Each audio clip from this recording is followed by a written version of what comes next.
Hora da nossa conversa cada vez mais necessária com o professor Delfim Neto. Bom dia, professor. Bom dia, Cláudio. Professor, eu começo com uma questão que eu gostaria que o senhor nos explicasse. Ontem o governo federal lançou um novo programa habitacional, com novo nome, com novas regras, etc. e tal, destinado inclusive à geração de empregos, né, porque a construção civil sempre tem esse condão. E é exatamente essa pergunta que eu lhe faço, professor. Essa coisa de estimular a construção civil sempre foi uma velha, como é que eu diria, uma antiga receita, né, para retomar a retomada da economia, geração de empregos, etc. A nossa economia continua dependendo disso para turbinar essa questão da geração de empregos, professor, ou não? Ou é um recurso que já não atende plenamente às necessidades da economia nesse momento agora de crise? Não, Cláudio, eu acho que o setor de construção civil, inclusive o de infraestrutura, são poderosíssimos multiplicadores de renda e de recursos e de emprego, de forma que são bons instrumentos.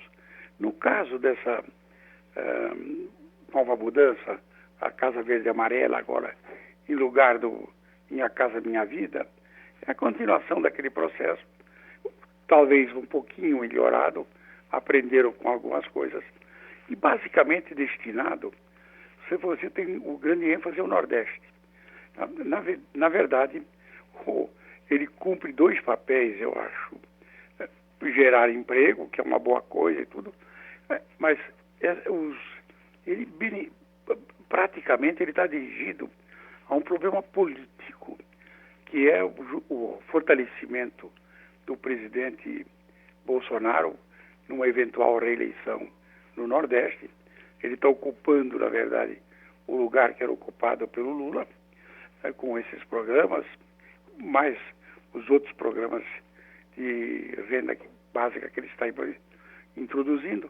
E, na minha opinião, aí coincide com o do Rogério Marinho, quer dizer, que é candidato a governador do seu estado.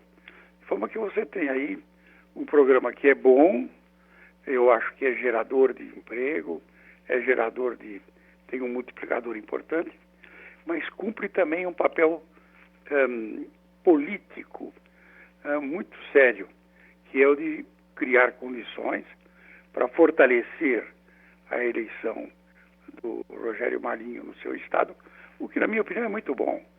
O estado, se eleger o Rogério Marinho, vai ficar muito feliz. Se trata de um dos melhores administradores que o Brasil tem. E, com isso, dá uma sólida posição para o Bolsonaro no Nordeste. Professor Delfim Neto, bom dia. Bom dia, Thaís. Bom dia. O presidente Jair Bolsonaro, sobre prorrogação do auxílio emergencial, se pronunciou ontem. Vou colocar aqui a declaração dele para o senhor e para o nosso ouvinte acompanharem. Nós pretendemos prorrogar, né, até o final do ano, não com esse valor que está aí, que pode até ser pouco para quem recebe, mas é muito para quem paga. Quem paga somos todos nós. E não é dinheiro que o governo tem. Isso vem de endividamento. Não na ordem de 50 bilhões por mês, como é esse auxílio emergencial no momento de R$600, mas diminuir um pouco esse valor para ver se a economia pega. Nós temos que pegar.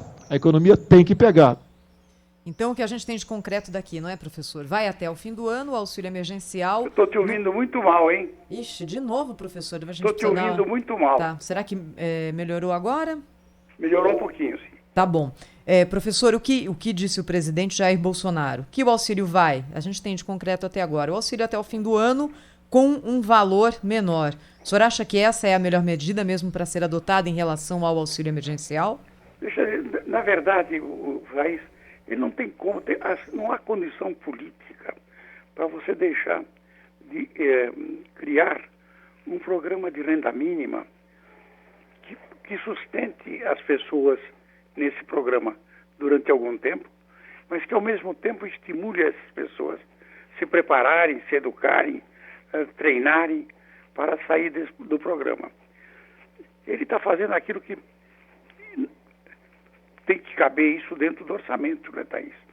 De forma que não é uma coisa tão simples. Eu preciso, e eu acho que ele não tem condições, de impedir, não tem condições políticas para impedir, na verdade, um programa de renda mínima que o Congresso fará com ele ou sem ele, mas que caiba no orçamento. Professor Douglas Santucci aqui. Eu estou ouvindo muito mal, está acontecendo qualquer coisa aí. Professor, vamos ver se assim o senhor me ouve um pouquinho melhor. Douglas Santucci por aqui. A questão é a seguinte: Jair Bolsonaro sempre foi um crítico do Bolsa Família e agora, pelo discurso que apresenta, né, o presidente, parece que ele viu a importância, digamos assim, desse valor para o giro da economia, principalmente nesse momento em que passamos, inclusive dando uma brigada ali pelo valor, se importando realmente em aumentar, inclusive, o benefício. O senhor também entende que Jair Bolsonaro mudou o discurso em relação a isso? Antes um crítico do Bolsa Família e agora, digamos assim, não um entusiasta, mas uma defesa ampla aí de que o valor do Renda Brasil seja um pouco superior, pelo menos? Deixa eu lhe dizer, a gente pode dizer tudo do Bolsonaro. Ele é grosseiro, mal educado. Agora, subestimar a capacidade política dele é um grave erro, é um gravíssimo erro. O Bolsonaro é um animal político, agrada a uma boa parte da população brasileira essa forma de política grosseira. E ele tem a intuição clara de que esses mecanismos que ele criticava quando dizia que vamos mudar tudo que está aí, são fundamentais para a sua reeleição. O objetivo do Bolsonaro hoje é só esse, reeleger-se. E, na minha opinião, está tendo sucesso. Professor Antônio Delfim Neto, obrigada, hein, professor Delfim. Até a próxima semana, segunda-feira, a gente Até a conta com o próxima senhor semana, aqui. Thaís. Um abraço. Dá uma melhorada nesse negócio aqui, hein? Tá, a gente vai tomar conta disso, fica tranquilo, professor. Tá bom, obrigado.